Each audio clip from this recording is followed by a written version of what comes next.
Select Committee to investigate the January 6th attack on the United States Capitol will be in order. In recent days, the Select Committee has obtained dealing with what was going on in the White House in the January 6th and days prior. Specific details information about the former president and his top aides saying in those critical hours. First-hand details of what transpired in the office in the White House. Just steps from as threats of violence, and indeed violence ultimately descended on the Capitol in the attack on American democracy. Our witness today is Cassidy Hutchinson. We're going to the Capitol. It's going to be great. The president's going to be there. He's going to look powerful. He's going to be with the members. He's going to be with the senators. Talk to the chief about it. He knows about it. After Mr. Giuliani had left the campus that evening, I went back up to our office and I found Mr. Meadows in his office on the couch. He was scrolling through his phone. I remember leaning against the doorway and saying, I just had an interesting conversation with Rudy, Mark. Sounds like we're going to go to the Capitol. He didn't look up from his phone and said something to the effect of, there's a lot going on, Cass, but I don't know. Things might get real bad on January 6th. That evening was the first moment that I remember feeling scared.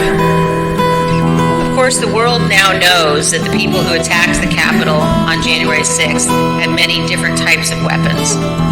When a president speaks, the Secret Service typically requires those attending to pass through metal detectors, known as magnetometers, or MAGs for short.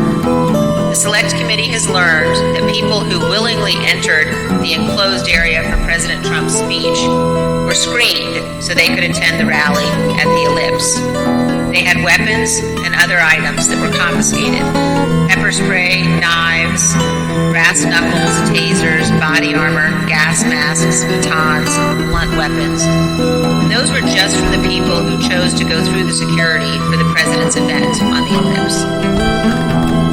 The Select Committee has learned about reports from outside the magnetometers and has obtained police radio transmissions identifying individuals with firearms, including AR-15s, near the Ellipse on the morning of January 6th. There's an individual in a tree, maybe a white male, about 6 feet tall, thin build, brown cowboy boots. He's got blue jeans and a blue jean jacket, and underneath the blue jean jacket, complete full saw and stock with the AR-15. He's been with a group of individuals, about 5 to 8 other individuals. 2 of the individuals in that group at the base of the tree, near the porta potty, wearing green fatigues, green dressed out fatigues, about 5'8", 5'9", skinny white males, brown cowboy boots. They had Glock-style pistols in their waistband. 8736 with the message that subject, weapon on his right hip. Body bag is in the tree.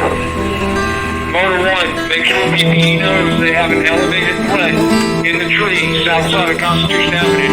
Look for the Don't Tread on Me flag, American flag face mask, cowboy boots, weapon on the right side hip. I got 3 men walking down the street. The thief was carrying AR-15, probably at 14th and Independence. I recall Tony and I having a conversation with Mark probably around 10 a.m., 10:15 a.m., where I remember Tony mentioning knives, guns in the form of pistols and rifles, bear spray, body armor, spears, and flagpoles. Spears were one item, flagpoles were one item, and then Tony had relayed to me something to the effect of, and these effing people are fastening spears onto the ends of flagpoles. I heard the president say something to the effect of, I don't effing care that they have weapons. They're not here to hurt me. Take the effing bags away. Let my people in. They can march to the Capitol from here. Let the people in. Take the effing bags away. I saw Mr. Cipollone right before I walked out onto West Exec that morning, and Mr. Cipollone said something to the effect of, "Please make sure we don't go up to the Capitol, Cassidy. Keep in touch with me. We're going to get charged with every crime imaginable if we make that movement happen." Let's turn now to what happened in the president's vehicle when the Secret Service told him he would not be going to the Capitol after his speech. When I returned to the White House, I walked upstairs towards the Chief of Staff's office, and I noticed Mr. Renato lingering outside of the office. Once we had made eye contact, he quickly waved me to go into his office, which was just across the hall from mine. When I went in, he shut the door, and I noticed Bobby Engel, who was the head of Mr. Trump's security detail, sitting in a chair, just looking somewhat discombobulated, a little lost.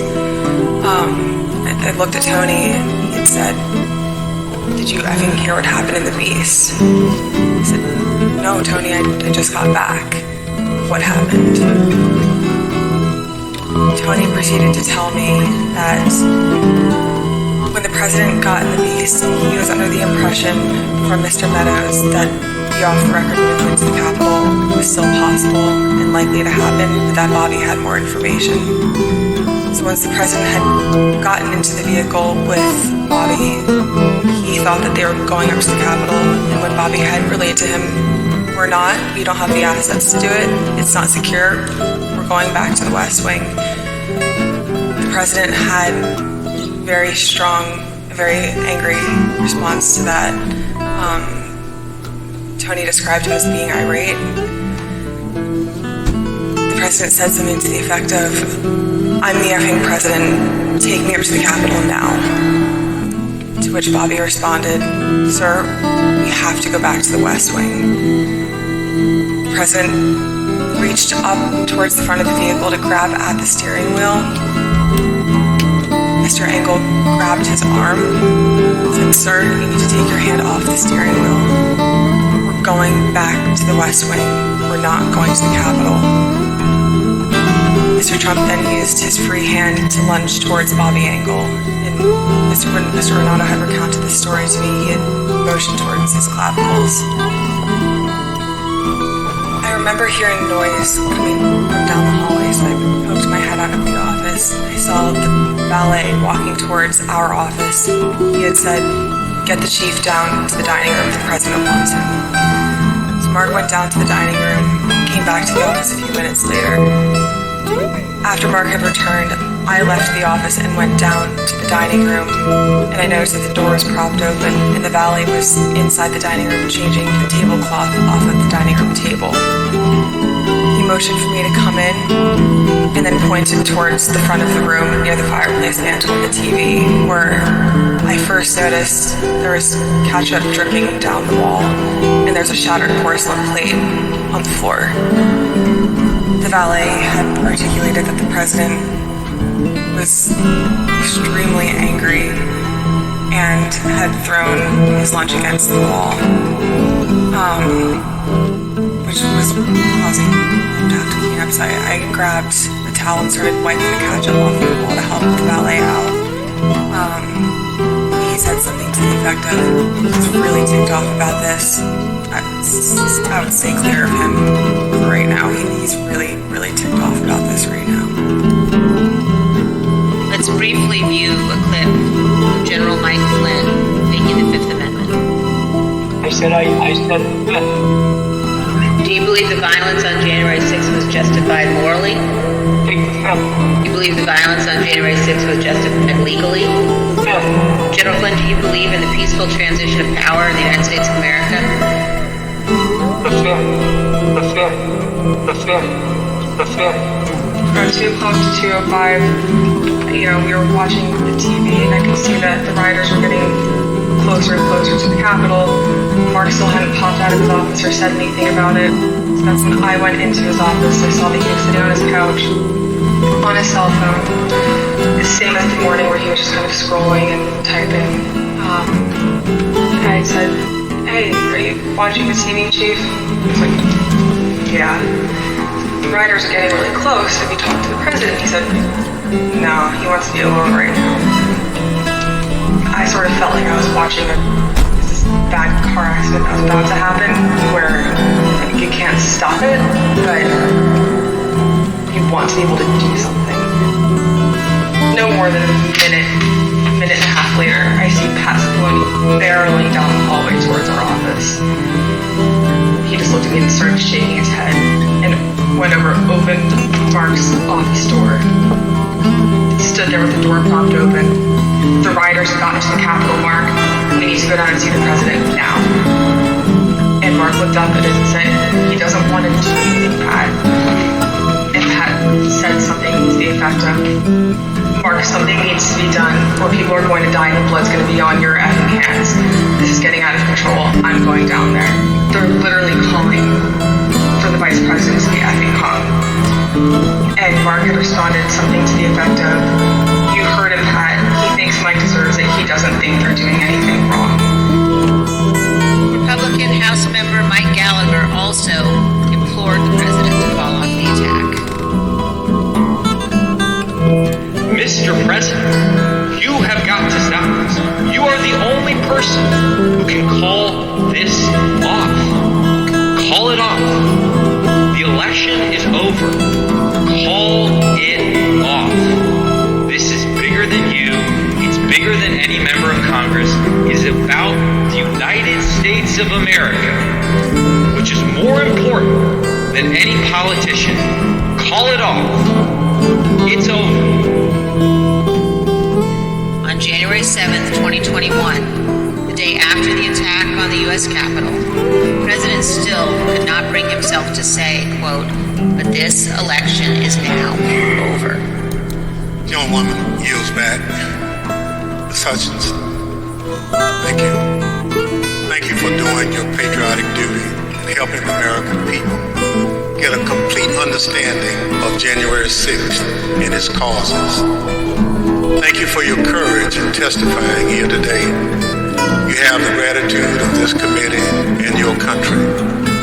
I know it wasn't easy to sit here today and answer these questions, but after hearing your testimony in all its candor and detail, I want to speak directly to the handful of witnesses who have been outliers in our investigation, the small number who have defied us outright, those whose memories have failed them again and again on the most important details, and to those who fear Donald Trump and his enablers. Because of this courageous woman and others like her, your attempt to hide the truth from the American people will fail. And to that group of witnesses, if you've heard this testimony today and suddenly you remember things you couldn't previously recall, or there are some details you'd like to clarify, or you discovered some courage you had hidden away somewhere, our doors remain open. The Select Committee will reconvene in the weeks ahead as we continue to lay out our findings to the American people. The chair requests those in the hearing room to remain seated until the Capitol Police have escorted the witness and members from the room. Without objection, the committee stands adjourned.